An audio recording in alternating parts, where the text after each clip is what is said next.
Most Calvinists can't explain why they're Calvinists. Most Arminians can't articulate what they're defending. Both sides recite talking points. Both sides feel the other is obviously wrong. And Jonathan Edwards wrote 500 pages because he believed something more than a debate was at stake. He believed that if the Arminian account of free will was true, grace itself would collapse. This video isn't a tribal rehearsal. It's a surgical examination of why Edwards saw autonomy, not just Arminianism, as a functional enemy of salvation by grace alone. If you defended Calvinism without understanding the actual argument, or if you suspected that both sides have points, Edwards is about to show you why the contradiction runs deeper than talking points. We're going to find terms, steelman the opposition, and see exactly why Edwards made the choice he did. Here's the historical context. In Edwards' day, the debate wasn't abstract.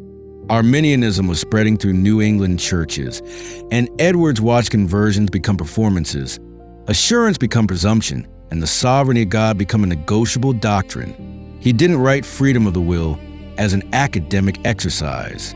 He wrote it because he believed that if human beings possess libertarian free will, the power to choose independently of all prior causes, motives, and inclinations, then salvation ultimately rests on an act of self-determination.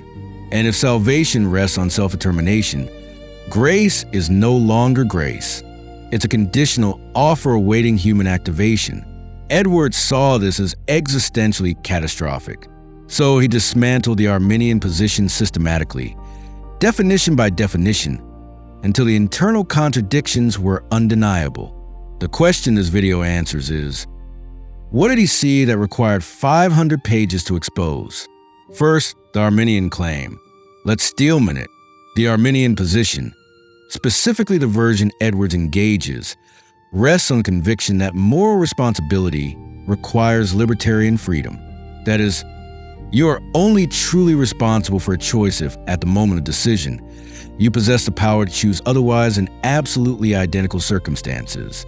This is called liberty of indifference or self-determining power. The argument goes like this. If your choice was determined by prior causes, your nature, your desires, God's decree, then you didn't really choose. You were caused to choose. And if you were caused, you're not responsible.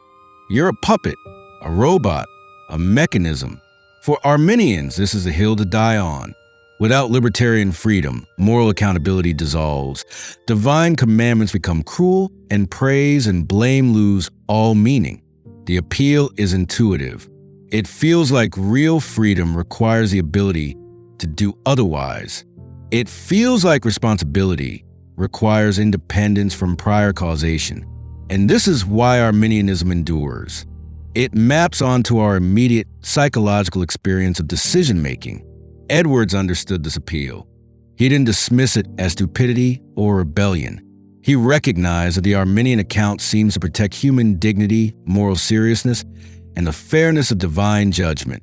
But he also saw that the concept of self-determining power, when examined rigorously, collapses into incoherence. And more than that, he saw that it destroys grace. Edwards' first move is always the same. Define the term before you argue about the term. In Freedom of the Will, he refuses to let the word freedom remain vague. He defines the will as the mind choosing or refusing. That's it. The will is not a separate faculty with autonomous power. It's simply what you prefer in the moment of decision. And freedom, for Edwards, is the ability to act according to your preference without external compulsion. You are free when you do what you want to do. You are not free when something outside you forces you to act against your will. This is freedom of action, and Edwards argues it's the only kind of freedom that exists. But what about the will itself? What determines what you will?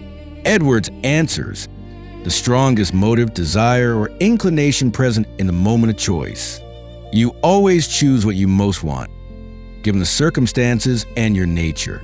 The will follows the greatest perceived good. This is not external compulsion. It's internal necessity. And here's the critical distinction Edwards makes.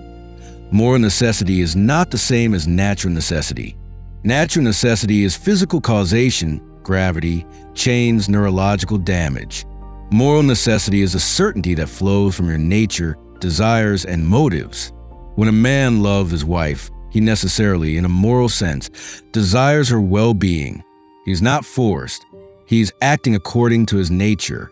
And Edward says, this is freedom.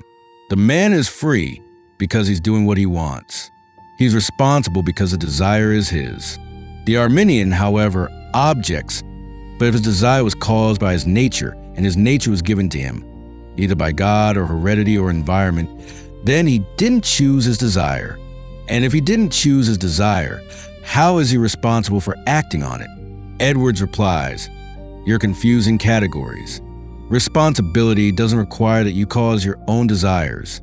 It requires that the desires are yours.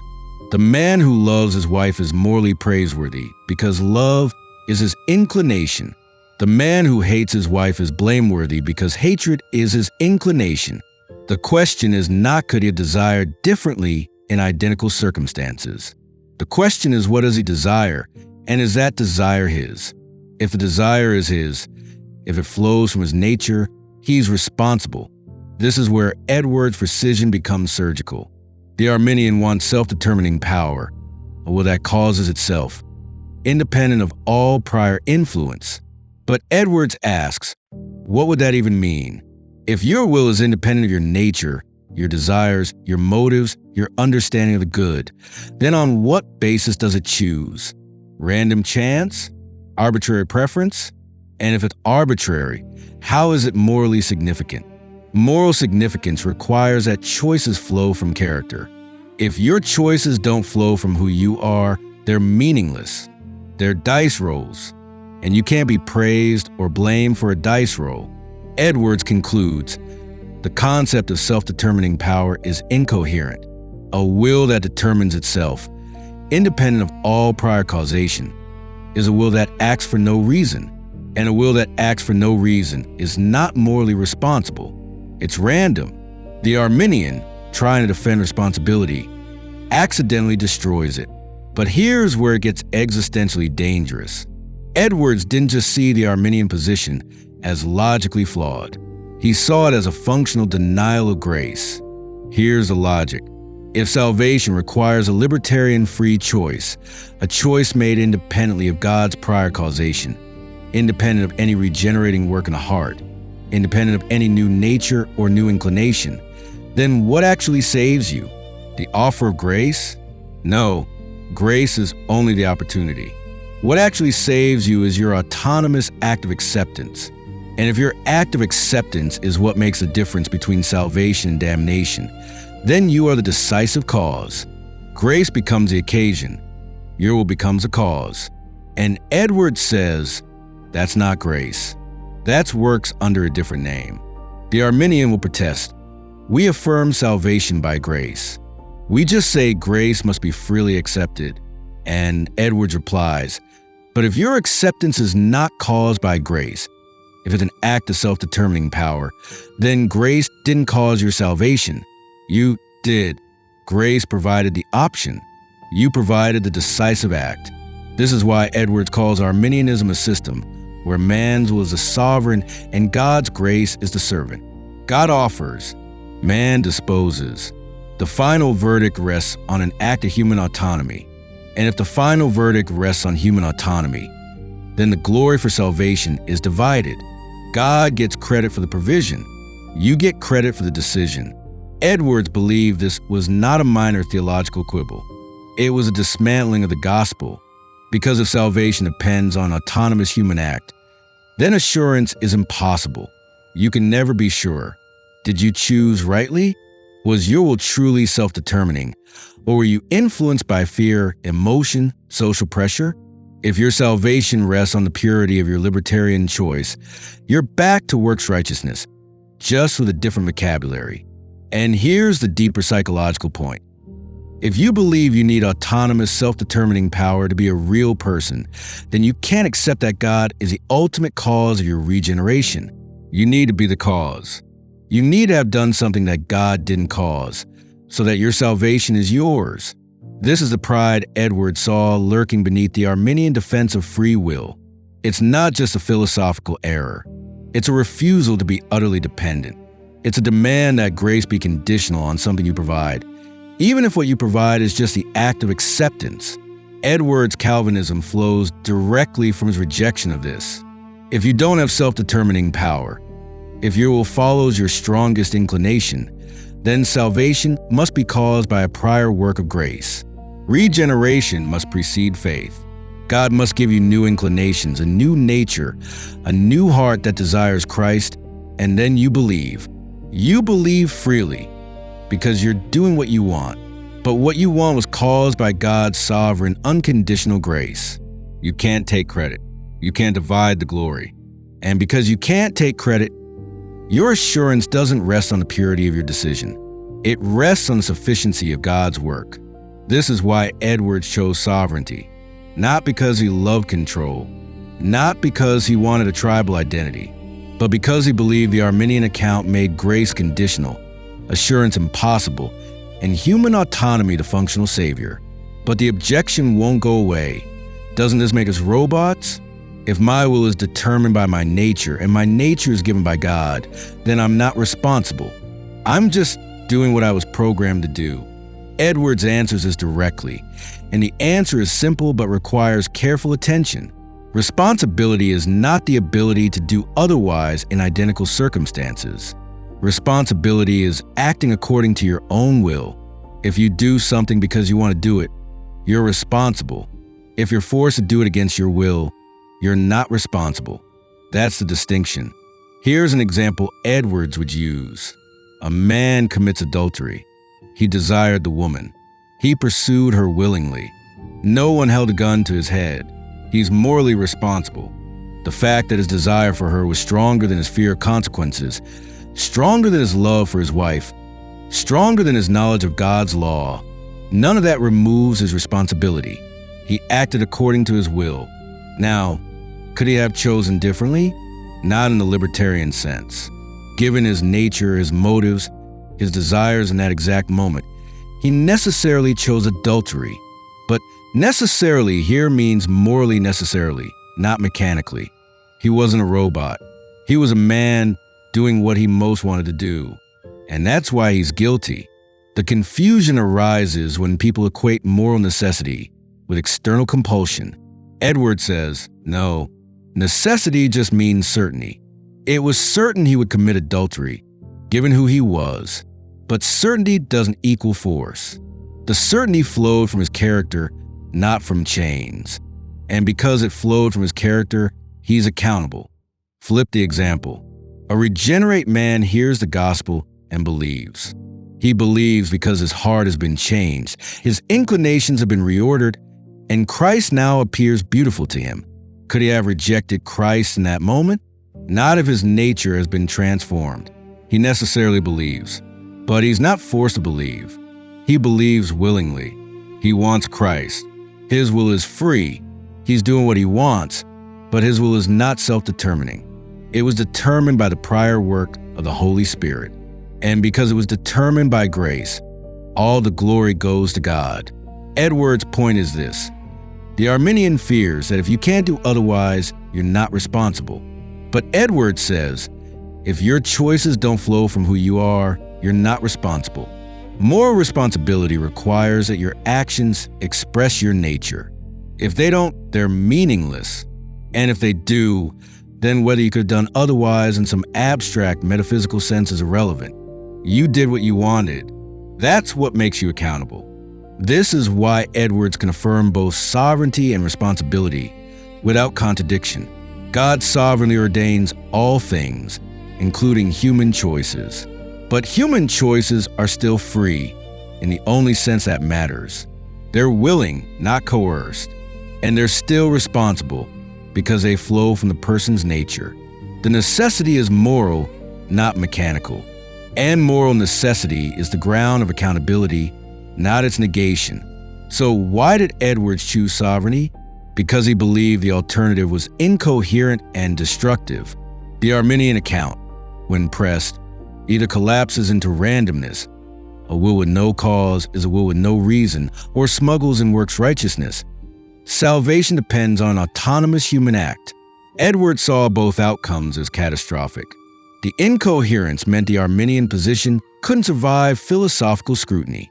The works righteousness meant it couldn't sustain the gospel. And Edwards wasn't willing to sacrifice coherence or grace for the sake of an intuitive but false account of freedom. His Calvinism wasn't tribal. It was necessary. Sovereignty wasn't preference. It was the only framework that preserved grace as truly gracious and freedom as truly willing. If God doesn't cause regeneration, then man must cause it. If man causes it, then salvation is divided glory. If salvation is divided glory, then assurance is impossible, worship is compromise, and the gospel becomes another form of religion where you contribute the decisive element. Edwards refused that. He chose sovereignty because sovereignty was the only way to say, God saves completely, grace saves effectually, and I contribute nothing but the sin for which I'm saved. This is a Calvinist position, and Edwards saw it as the necessary conclusion of both rigorous thinking and sober self-knowledge. You are not autonomous. Your will is not self-determining. You act according to your nature. And if your nature is sinful, you will sin necessarily, not by compulsion, but by preference. The only hope is that God gives you a new nature. And if He does, you will believe necessarily, not by compulsion, but by desire. And because the desire is caused by grace, all glory goes to God. This is Edwards' answer. This is why he spent 500 pages. This is why he chose sovereignty, not as a tribal badge, not as an intellectual power move, but as the only coherent account of how grace saves and how humans remain responsible. What does this mean for you? If you've been defending Calvinism without understanding why the Arminian position fails, you now have the argument. The failure isn't just exegetically, it's logical. Self-determining power is incoherent. If your will causes itself independently of your nature, it acts for no reason. And if it acts for no reason, it's not morally significant. Responsibility requires that your choices flow from who you are. And if they flow from who you are, then sovereignty and responsibility are compatible. You are accountable for what you will, even if what you will is certain given your nature. If you've been on the fence, wondering if both sides have points, Edwards forces a choice. Either salvation depends on an autonomous human act, or it depends entirely on God's sovereign grace. Either you contribute the decisive element, or God does. There's no middle ground. The Arminian tries to find one. Grace enables, man responds freely, but Edwards asks, if man's free response is not caused by grace, then what caused it? And the answer is either nothing, randomness, or the man himself, works. Neither option sustains grace.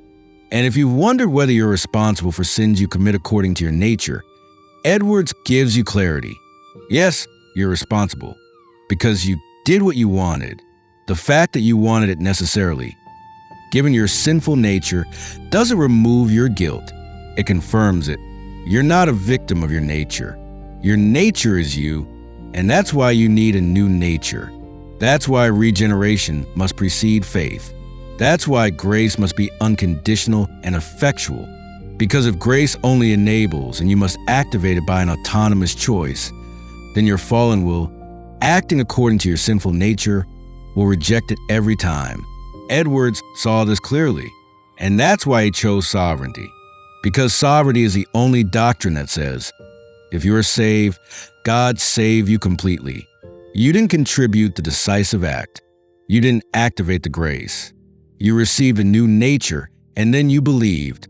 And because you believed according to your new nature, the will was free and the choice was yours, but the glory belongs entirely to God.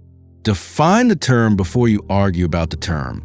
Edwards spent 500 pages doing exactly that. Freedom is not independence from causation. Freedom is acting according to your will, without external compulsion. Responsibility is not the power to do otherwise in identical circumstances. Responsibility is acting according to your own nature. And grace is not an offer that you activate by an autonomous choice. Grace is the sovereign, unconditional, effectual work of God that gives you a new nature so that you want Christ and freely believe. This is why Edwards chose sovereignty, because coherence demands it, grace requires it, and the alternative destroys both. The question now is yours. Will you actually will? And if what you will is certain given your nature, are you willing to say that your only hope is a new nature given by God? That's the Calvinist position. That's Edwards' answer. And that's the real question the debate has always been about.